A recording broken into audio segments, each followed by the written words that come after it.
What does it look like when more than 30 South Asian organizations from across the country come together in the nation's capital to push for policy changes? Here, let me show you.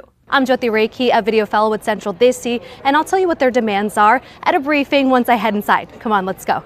First step, get through security. This is actually my first time in the nation's capital, so I wasn't too sure what to expect. But it's pretty similar to going through TSA at the airport. Here are the event's greeters.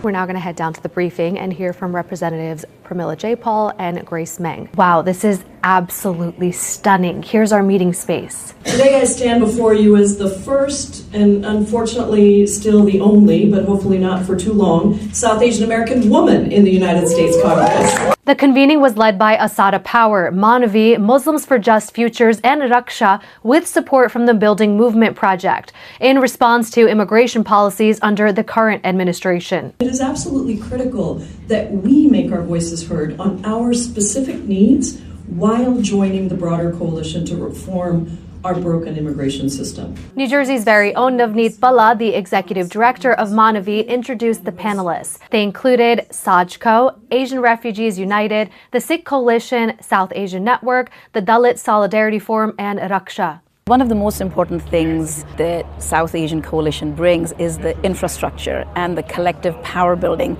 that I think has been a gap within our community. They discussed a number of issues, including immigration and labor, the impacts of enforcement, institutional targeting, safety, and birthright citizenship, specifically advocating for the support of legislation such as the Dignity for Detained Immigrants Act, the Religious Workforce Protection Act, and increased funding for community-based organizations supporting undocumented immigrants. It's so important for members of the South Asian Coalition to work together right now because there are so many different kinds of attacks and structures of oppression impacting all of us simultaneously. We're going through a time when so many of us have less faith in institutions, especially the government, but at the same time, for these nonprofit organizations to come and say, these are our policy demands, these are the stories of our community members.